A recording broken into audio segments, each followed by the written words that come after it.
Lego 75192 Star Wars Millennium Falcon. Il set Lego più grande, o meglio, con il più alto numero di pezzi in assoluto. Cioè, da dove partire? Non è semplice affrontare questa recensione. Non è una cosa che avviene così spesso, l'uscita del set più grande e tra l'altro più costoso di sempre. Tra l'altro della serie Star Wars, che ho da poco eletto come serie principale a cui dedicare la mia collezione Lego. Ecco, allora perché cominciare da questo set con le recensioni? Perché è arduo, ma celebrativo.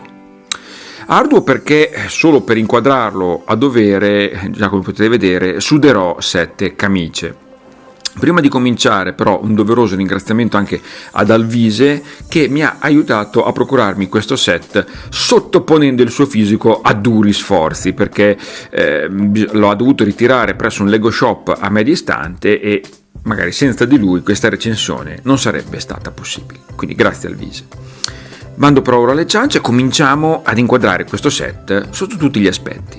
Innanzitutto, dedicare il set Lego più grande di sempre ad un set Star Wars. Beh, non c'è di che stupirsi, la serie ha spesso vantato alcuni tra i set più grandi in assoluto, anche perché è sicuramente il brand più importante e di successo a cui si è legata Lego. E tra l'altro già nel 2007 la prima interpretazione gigante del Millennium Falcon, l'antenato cioè di questo modello, si era guadagnato il primato, sottrattogli poi già l'anno successivo dal Taj Mahal. Quindi questo set non è un'opera completamente originale, nel senso che riprende il design di un modello già proposto in passato, con dimensioni estremamente simili. Il design del progetto in realtà è poi stato completamente riprogettato, tant'è che quasi non vi sono punti in comune tra le due versioni, altrimenti non si spiegherebbe nemmeno la sostanziosa differenza di prezzi che passa da 5.197 all'attuale di 7.541. Certo, molti sono pezzi minuti che creano però un dettaglio invidiabile. Beh, direi allora di passare ad illustrare tutti i dettagli che compongono questo set. Già vedete a livello superficiale, facendo qualche esame appunto superficiale attorno al Falcon, si può notare un livello di dettaglio importante. Vediamo qui ai lati questa ricchezza, così come ad esempio sopra su certi pannelli, che cerca di replicare la complessità dei dettagli del Falcon, che come forma di base può sembrare semplice. È un semicerchio con cupola abbozzata che si conclude con le due protuberanze sul fronte e la cabina di pilotaggio a lato. Ma se si va ad esaminarlo da vicino, se ne carpisce la rigogliosità di tubi, circuiti, strutture varie. Ed ecco allora che questo set Lego, anche grazie alle dimensioni, cerca di replicare in modo realistico la struttura, ponendosi a metà tra una fedeltà modellistica e la tipica iconografia a mattoncini della Lego. E grazie alle dimensioni abbiamo anche un modello che è in scala o molto vicino comunque con le minifigures. Andiamo quindi a scoprirlo esaminando il primo dettaglio, ovvero la cabina di pilotaggio. A differenza della vecchia versione, ora è un pezzo originale di plastica trasparente, con adesivi sopra a simularne il telaio. È un ottimo particolare che permette la visuale della squadra all'interno e ovviamente può essere rimossa per interagire e posizionare le minifigures. Minifigures che comunque, ve lo anticipo, esamineremo nel dettaglio alla fine. Anche all'interno c'è comunque un po' di dettaglio a simulare i pannelli di controllo, come potete vedere, e fuori ancora bello lo stile invece per rendere liscio e stondato il tunnel che conduce alla cabina, e ancora una volta tutti i dettagli qui sopra minuti che lo compongono. Se passiamo alla parte frontale, cominceremo a notare la peculiarità di questo Falcon, ovvero la sua asimmetria nei dettagli, alternata alla simmetria della forma di massima. Non c'è praticamente un pezzo dei dettagli che sia replicato uguale da una parte all'altra. Questa cosa ha un duplice scopo: da un lato ricreare la tipica, consentitemi, sgangherataggine del Millennium Falcon, no? Astronave modificata, rattoppata, non certo un pezzo fatto di simmetrie come quelle ad esempio dell'Impero. Il secondo scopo è di stampo Lego, permette di non avere mai ripetizioni eccessive durante l'assemblaggio, di avere sempre qualcosa di diverso. Guardiamo anche queste sorta di prese d'aria, sono tutte piene di dettagli misti a ricreare come un effetto di una sorta di mescoloni, di meccanismi, e molti di questi dettagli possono sembrare piazzati lì un po' a casone, invece cercano più o meno tutti di replicare il modello originale, come ad esempio questa sorta di tubo o condotto che va a sparire dentro uno di questi spazi. E ancora dettagli se li possiamo ritrovare in questi buchi della struttura. Veniamo però ora alle parti che è possibile rimuovere per svelare gli elementi interni. Una buona percentuale della scocca superiore del Falcon è infatti composta di pannelli che non si collegano, non si incastrano con la struttura, ma vi si appoggiano soltanto. Questa cosa, quando all'inizio l'ho scoperta, devo dire mi ha stupito un po', quasi come deluso. Cioè il non ancorare tutto per rendere la struttura solida e inscindibile mi sembrava una mancanza, ma alla fine è la scelta tipica di tutte le strutture Lego che vanno poi ad aprirsi da sopra per scoprire l'interno. Vedi ad esempio i tetti degli edifici. Cominciamo allora da questa piccola parte che secondo la mappatura del Falcon dovrebbe rivelare come un piccolo magazzino, ma che in realtà fa solo intravedere il cannoncino che compare su del Falcon. Qui, per mostrarvi meglio l'interno, invece rimuoviamo l'antenna e solleviamo i pannelli con gli appositi appigli ricreati. Ed ecco qua, vediamo la prima stanza, con un buon numero di dettagli, la tipica poltroncina di comando girevole, con appunto lo schienale inclinabile, tipicamente occupata da Han Solo di fronte appunto al quadro comandi. Qui invece la saletta con divano pluriposto e tavolo da gioco simil scacchi, dove R2D2 fa puntualmente arrabbiare Chewbacca. Poi sembra esserci come un portacasco e qua nel muro vediamo una delle realizzazioni intelligenti, ovvero questi stickers che simulano il corridoio circolare che corre tutto all'interno del Falcon. È un bel effetto di profondità simulata. Poi procediamo dietro. Solleviamo prima questo pannello, poi quest'altro, e qua abbiamo il famoso nascondiglio del contrabbandiere, rimovibile come una gimmick, insomma. Qualche pannellatura qui e là, ancora ovviamente corridoi simulati, poi questa sorta di, credo, nucleo energetico, una cosa di questo tipo, mentre invece da questa parte due scomparti apribili. Non so cosa dovrebbero esattamente rappresentare, se due escape pods o non lo so. E proseguendo ci sarebbe questo scomparto, ma che non è stato caratterizzato all'interno. Una piccola pecca, si può dire, considerato il calibro del set. E infine passiamo a rimuovere la parte centrale, che rivela ben poco, oltre eventualmente la postazione di fuoco della torretta superiore. E direi che con questo è tutto per quanto riguarda gli spazi interni. Ora andiamo ad osservare gli altri dettagli esterni.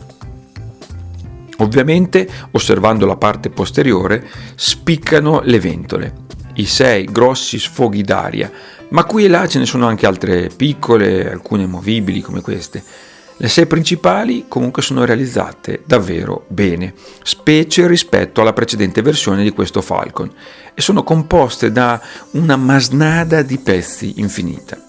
Tutto il resto della superficie aggiunge ancora tantissimi dettagli, seppur non definiti in modo ultra dettagliato. Del resto, la scocca stessa del Falcon è, come ben detto, un trambusto di tubi, condutture e chi più ne ha più ne metta. Dietro spicca il dettaglio degli scarichi del motore. Non saprei come altro definire questo punto da cui fuoriesce il fascio propulsivo d'energia. Per realizzarlo si sono utilizzate queste componenti particolari che trovo azzeccate. Tuttavia, ora vi sembrerò esagerato, però sono rimasto un po' deluso dal fatto che non abbiano inserito qualcosa, qualche LED per illuminare questa parte. Lo so che nei Lego LED o circuiterie sono elementi piuttosto rari da vedersi nei set, però cazzarola, è pur vero che parliamo del set più grande di sempre, un pezzo per collezionisti dal costo di 800 euro. Cioè, visto il prestigio del pezzo, era una gimmick che reputavo legittima aspettarsi, cioè non d'obbligo, ok, ma che avrebbe dato quella marcia in più. Infatti so che ci sono mod che predispongono questa cosa qui per chi vuole cimentarsi, ma comunque io ci ho pensato, ma nel mio caso non credo che provvederò, lascerò le cose come stanno. Cerchiamo invece di intravedere, se possiamo, anche la parte sotto. Non è semplice, dato che il Falcon, per come è costruito, non prevede di essere posato in altro modo da questo. Quindi buona parte della superficie è composta da pannelli piatti, proprio per agevolare la possibilità di sollevarlo e spostarlo. Nelle parti periferiche però, come ad esempio davanti o dietro, si cerca di piazzare quanti più dettagli. È dotato poi di ben 7 carrelli d'atterraggio e anche qui, sapete, da modellista aeronautico adoro la retrattibilità dei carrelli e di primo acchito il pensare di non poter avere il Falcon in modalità volo con quelli retratti, cioè quindi un po' mi dispiaceva. Ragionandoci però, dato il peso del pezzo e la sua delicatezza nel doverlo maneggiare, non sarebbe stata una feature praticabile, nemmeno nelle palestre specializzate in sollevamento pesi. Quindi, anche qui, l'ho visto comunque posato dal vivo, di lato, con uno stand creato ad hoc, con i carrelli ovviamente tolti, quindi se uno vuole modalità anche di alternative per cimentarsi nel posarlo alternativamente, ci sono. Ora proseguiamo invece al prossimo focus, che ci consente di parlare di una delle poche gimmick del set. Qui all'atto abbiamo infatti la scaletta di entrata. Nulla di fantasmagorico, ed anche qui consentitemi l'osservazione, tra interni ed esterni speravo in una maggiore interazione, in un maggior numero di gimmick. È vero che la serie UCS è più rivolta alla fedeltà della rappresentazione, ma siamo comunque nel set più grande, nel set più qui, più là, insomma, l'avete capito. L'altra gimmick, ve la segnalo passando ad esaminare la dotazione di armi, è un capitolo a me sempre caro quando si parla di mezzi di astronavi come in questo caso, ed eccola qui, una piccola torretta sparafuoco estraibile spostando un pannello, ed eccola che scivola giù in automatico e si può orientare a destra e a sinistra. Sempre sotto abbiamo un set di cannoncini speculare a quello sopra con una certa mobilità. L'unica altra arma del Millennium sarebbe nel fronte, dove dal centro vengono lanciati i missili a concussione, e un po' mi dispiace che questo non sia stato replicato. Se poi eliminiamo alcune parti dotate di una certa mobilità, che definirei più che altro casuale, l'interazione finisce con la torretta rotante, anche questa nettamente migliorata nella rappresentazione rispetto al vecchio Falcon. Questa poi può essere tra l'altro sostituita per ricreare il look dell'ultima trilogia, così come due minuscoli pezzettini qui sul fronte che credo in pochi avrebbero notato nel rappresentare la fedeltà dell'ultima versione. Riguardo la torretta, tuttavia, è senz'altro più iconica quella classica, o almeno a me piace di più. E credo che con questo si concluda l'esame dettagliato di questo set. In realtà mancava un capitolo molto sentito, lo so benissimo, che è quello delle minifigures, ma questo lo trattiamo ora come primo punto all'interno della valutazione del set. Prima però, quasi dimenticavo, una piccola size comparison. Allora, size comparison, vi metto qua una pila, anche se vedete che comunque già dalle minifigures si può intuire le proporzioni, però comunque vi metto qua una pila, stilo, dopodiché un modellino in scala 1:43 per chi ha avvenenza con il modellismo, e questo è invece un deluxe, due deluxe, uno in forma alternativa e uno robotica dei Transformers.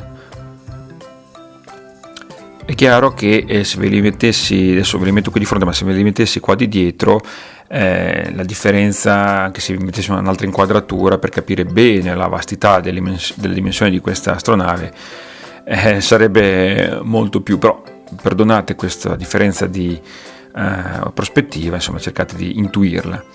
E qui è invece con un Gundam in scala 1:100. Le minifigures, quindi 7 personaggi più BB-8, 2 Porg e un Mynock.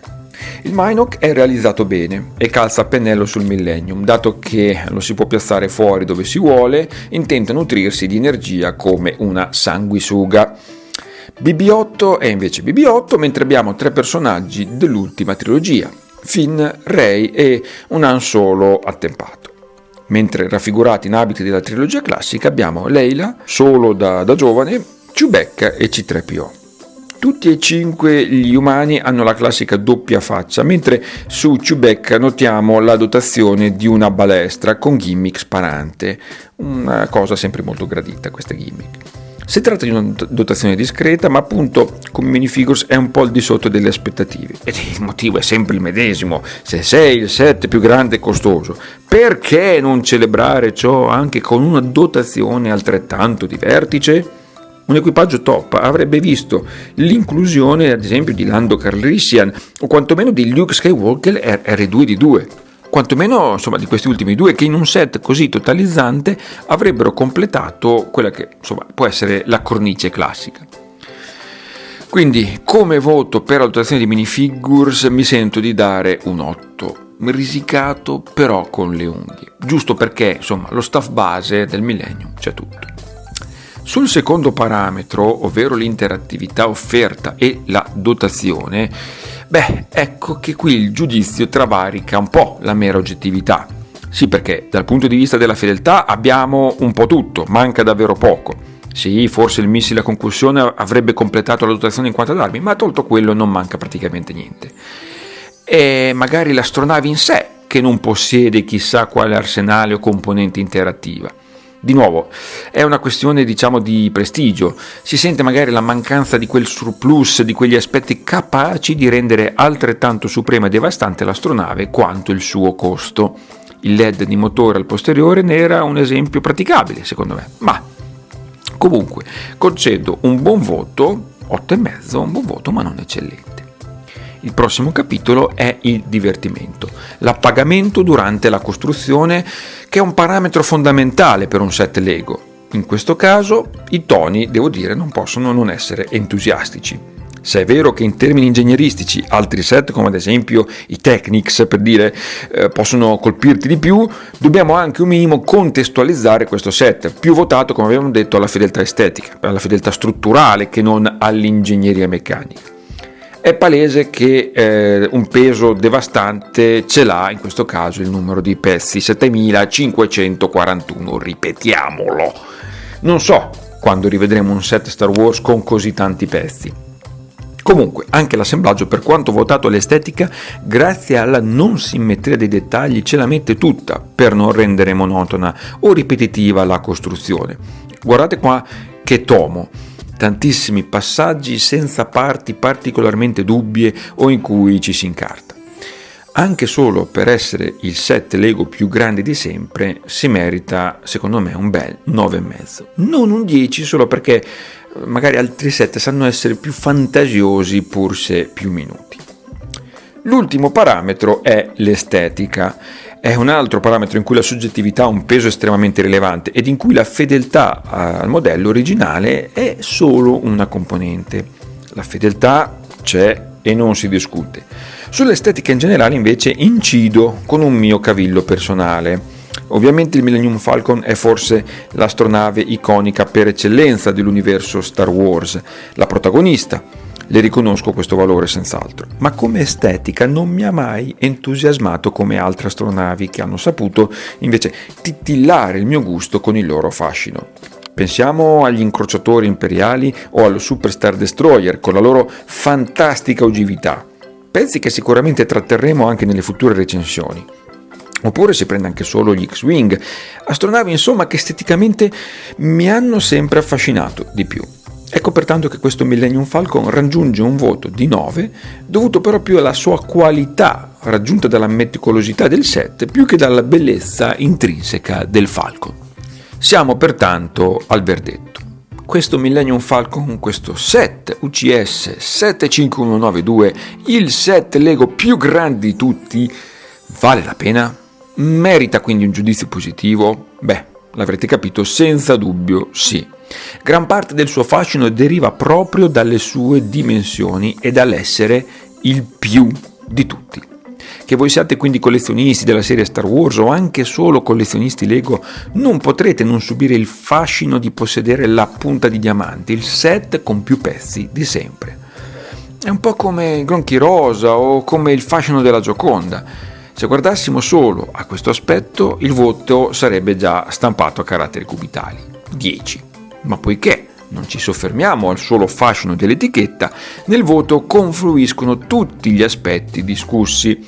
I più negativi sono proprio quelli che mettono in discussione la corona di questo set. Sei il set più costoso di tutti e non mi fornisci una qualche chicca, una qualche gimmick davvero d'elite? Sei il set più grande di sempre e non mi dai nemmeno un set di minifigures capaci di darmi un maggior senso di completezza? Cioè, possono sembrare questioni marginali di fronte a cotante imponenza, ma sono proprio quegli aspetti che minano le fondamenta basate sul pregio dell'essere il set punta di diamante. A queste considerazioni ho solo aggiunto una mia componente soggettiva sull'estetica, che mi porta quindi a dare come voto complessivo definitivo un 9. Un'eccellenza senza dubbio, un pezzo a mio avviso immancabile se collezionate Lego e siete fan di Star Wars, nonostante il prezzo proibitivo.